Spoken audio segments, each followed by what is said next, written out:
Mummies and daddies, welcome back to my channel my stylish nut. आप सबका स्वागत है मेरी चैनल में। तो आइए चलिए आज की वीडियो की शुरुआत करते हैं। टाइटल पे से आपको पता चल गया होगा कि भाई आज का वीडियो है वो कौन से टॉपिक पे है। थोड़ा सा नया टॉपिक है, आप शायद सर्च करोगे तो आपको इसके बारे में बहुत ज़्यादा डिटेल नहीं मिलेगी, पर ये मेरा जो पर्सनल एक्सपीरियंस है उसी को शेयर करते हुए ये मेरा एक वीडियो नया है, इसलिए आप लोगों के लिए जिसके बच्चे 3 साल से लेके 7 साल के बच्चे हैं, तो उसके लिए ये वाला जो वीडियो है वो बहुत ही यूजफुल होने वाला है। तो प्लीज़ पूरा वीडियो ध्यान से देखिए, एंड तक देखिए, बिकॉज इसमें आपको बहुत सारी नई चीज़ें इस बार जानने को मिलने वाली हैं। सो वीडियो की शुरुआत करते हैं। अगर मैं आप लोगों से शेयर करूं तो जो नए पेरेंट्स हैं या फिर जिनके बच्चे 3-4 साल के हैं, वो बहुत ही ज़्यादा स्ट्रगल करते हैं बच्चे को इंग्लिश सिखाने के लिए। मैंने अपना आगे की वीडियो में आपको बताया था कि किस तरह से बच्चे को सेंटेंस सिखाना है। आप बहुत ही ज़्यादा स्ट्रगल करते हो बच्चे को सेंटेंस सिखाने के लिए, बच्चे को नए नए चीज़ें सिखाने के लिए, पर आपको कहीं पे लगता है कि यार ये जो सेंटेंस मैं सिखा रही हूँ उसको समझ में नहीं आ रहा है। सेंटेंस जो मैं बोलने को बोल रही हूँ उनको वो समझ में तो आ रहा है पर वो बोल नहीं पाते। तो आपने कभी सोचा है कि बच्चे बोल क्यों नहीं पाते हैं? बिकॉज बच्चे की जो वॉकेबुलरी होती है वो बिल्कुल ही क्लियर नहीं होती है। अगर बच्चे की वॉकेबुलरी क्लियर नहीं है तो आपका बच्चा है वो आगे जाके कुछ भी नहीं सीख पाएगा। तो उसका जो बेस होता है वो है वॉकेबुलरी। वॉकेबुलरी 3 का 4 साल का बच्चा है तो उसको अल्फाबेट सिखाओगे तो उसके लिए भी उसकी जरूरत पड़ती है। और 6-7 साल का बच्चा है जिसको कुछ सेंटेंस बनाना है तो उसके अंदर जो वर्ड यूज करने हैं, अगर उसको वर्ड ही नहीं आते हैं तो वो सेंटेंस कैसे बनाएगा?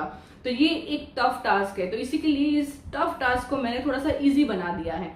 मैं ऋषिक के लिए जो यूज करती हूँ वो मैं बनाया है। इस बार मैं आप लोगों के लिए लाई हूँ डिक्शनरी का कॉन्सेप्ट। आई नो आपको लगता है कि यार डिक्शनरी तो बड़े बच्चे यूज करते हैं, छोटे बच्चे कैसे यूज कर पाएंगे, उनको डिक्शनरी का मीनिंग पता नहीं है, हमें कैसे समझाना है कि डिक्शनरी किसको बोलते हैं। तो बस वही मीनिंग कैसे समझाते हैं वो ही मैंने थोड़ा सा सरल शब्दों में, सरल भाषा में आप लोगों के लिए लेके आई हूँ।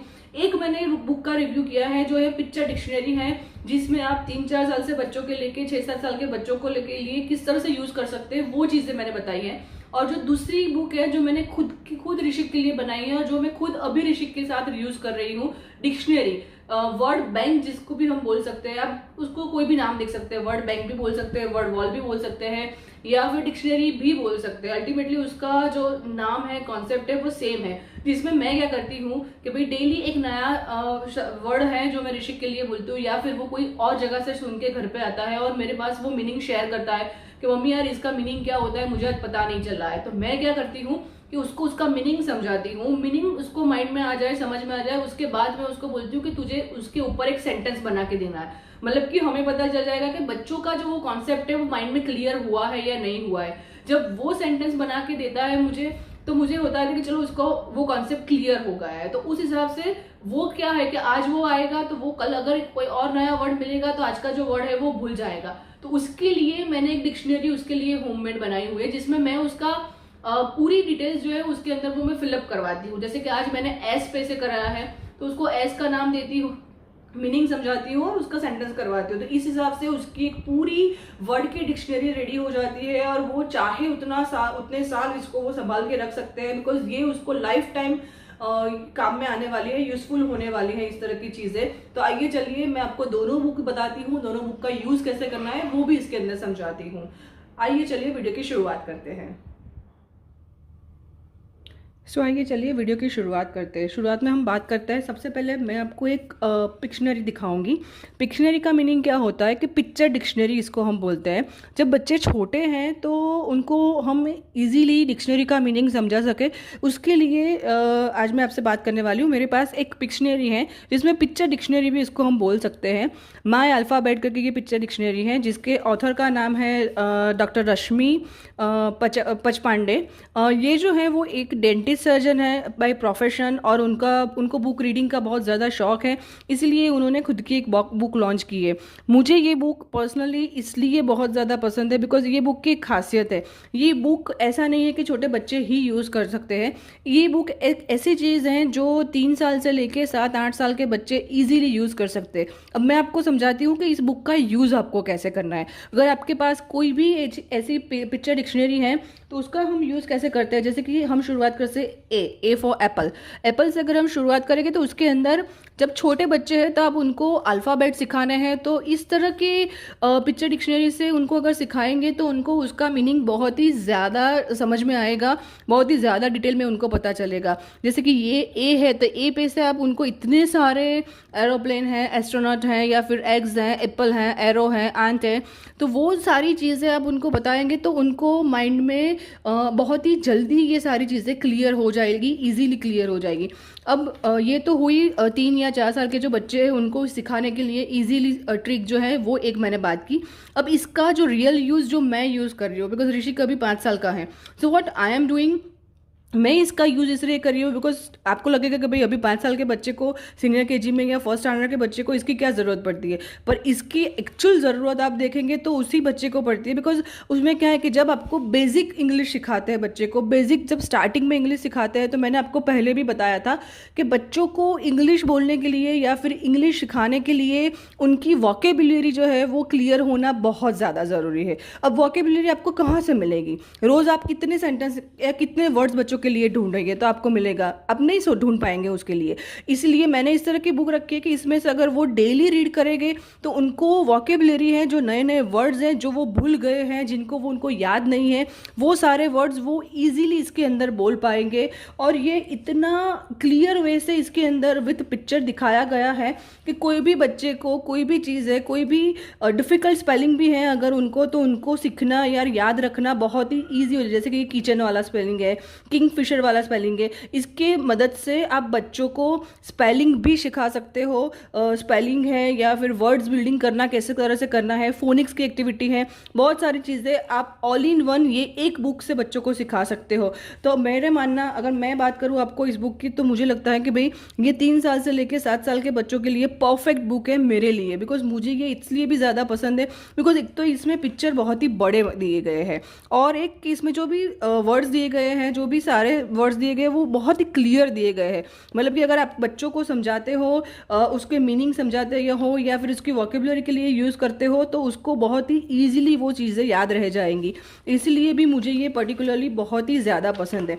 तो जैसे मैंने आपको समझाया पिक्शनरी मतलब कि पिक्चर डिक्शनरी, अगर आप बच्चों को अर्ली एज में डिक्शनरी का कॉन्सेप्ट अगर आप क्लियर करना चाहते हो, तो मेरे हिसाब से अगर आप बाहर से आप खरीदना चाहते हो, आपके पास टाइम नहीं है घर पे उनको समझाने के लिए, तो this book is perfectly okay. मैं इसका लिंक मेरे डिस्क्रिप्शन में डाल दूंगी। अगर आपको ऑर्डर करना है तो आप मेरे वो लिंक पे जाके इस बुक को अमेज़ॉन से ईजिली ऑर्डर कर पाएंगे। ये बहुत ज़्यादा कॉस्टली भी नहीं है, मगर बच्चों के लिए अगर देखा जाए तो बहुत ही परफेक्ट बुक है मेरे लिए। तो आई थिंक सो ये बुक है जो आप एज अ वोकेबुलरी और एज अ पिक्चर डिक्शनरी इसका यूज़ कर सकते हैं।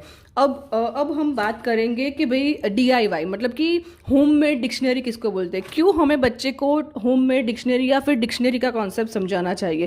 तो सबसे पहले मैं बताऊं कि मैंने ऋषि के लिए एक ये होममेड डिक्शनरी खुद बनाई हुई है। इसकी ये जो सारी चीज़ें हैं वो मैंने ऑलरेडी अपने आप कंप्यूटर में बनाई हैं, फिर उसकी मैंने प्रिंट आउट निकाली गई है, और प्रिंट आउट निकालने के बाद ये सारी चीज़ें हैं वो मैंने उसके अंदर खुद लगाई हुई है उसके कॉन्सेप्ट के लिए। अब बच्चों को डिक्शनरी का मीनिंग जानना क्यों ज़रूरी है, डिक्शनरी क्यों इंपॉर्टेंट है बच्चों के लिए। जब अर्ली एज में आप बच्चों को डिक्शनरी का मीनिंग समझाते हो तो उसमें क्या होता है कि जैसे कि ये ए है या फिर ये बी है, तो जब भी आप बच्चों को कोई भी नया वर्ड समझाते हो तो मैं क्या करती हूँ कि ऋषि को एक नया वर्ड डेली इंट्रोड्यूस करवाती हूँ। जैसे कि ये एस है, तो आज अगर मैंने एस पे से कोई वर्ड इसको इंट्रोड्यूस करवाया है तो हम उसको कंपलसरी एस के अंदर ही उसको राइट डाउन करना है, उसका मीनिंग राइट डाउन करना है, और उसके ऊपर से ही उसको एक सेंटेंस बिल्ड करना है। तो उससे क्या होगा कि उसको ऑटोमेटिकली वो एक नया वर्ड उसकी डिक्शनरी में ऐड हो जाएगा।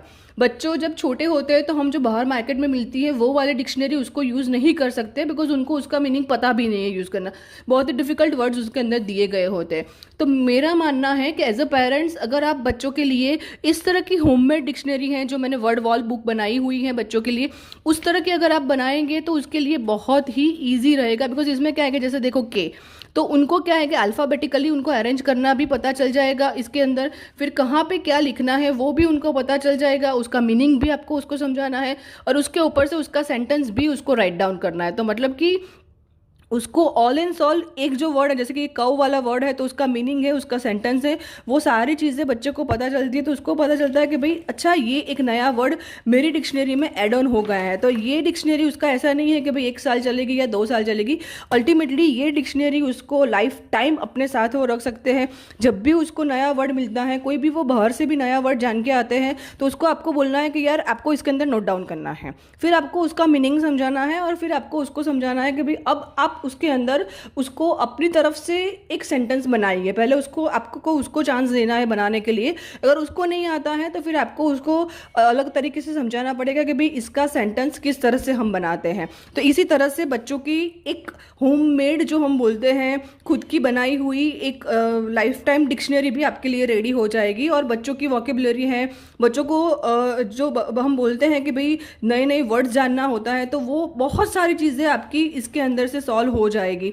तो मैं तो इस तरह से यूज़ करती हूँ और इस तरह से उसका यूज़ करवाती हूँ ऋषिक के पास। आई होप कि भाई आपको ये चीज़ें समझ में आ गई होगी, किस तरह से मैं बनाती हूँ और किस तरह से करती हूँ। इसकी डिटेल्स भी मैंने इसके अंदर दी हुई है। अगर आपको भी इस तरह की कुछ होममेड डिक्शनरी बनानी है तो आप बना सकते हो। और उसके अलावा बच्चों को वर्ड बैंक, मतलब कि नए नए वर्ड ढूंढने के लिए आप अपने बच्चों के साथ क्या करते हो, प्लीज़ आप वो मेरे साथ शेयर कीजिए कमेंट के अंदर, तो मुझे भी पता चले कि भाई आप क्या क्या चीज़ें करते हो बच्चों की वोकेबुलरी बढ़ाने के लिए, या फिर बच्चों का जो वर्ड्स है, वर्ड बैंक है, उसकी वो बड़ी करने के लिए आप क्या करते हो। आई होप आपको डिक्शनरी का जो कॉन्सेप्ट मैं आपको समझाना चाहती हूँ वो पिक्चर डिक्शनरी है या फिर खुद की बनाई हुई डिक्शनरी है, दोनों का कॉन्सेप्ट आपको बहुत ही ईजीली माइंड में आ गया होगा, आपको पता चल गया होगा। आई होप आपको मेरा ये वीडियो भी पसंद आया होगा। अगर पसंद आता है तो फिर लाइक शेयर और सब्सक्राइब करना मत भूलिए। Thank you very much for watching my all the video.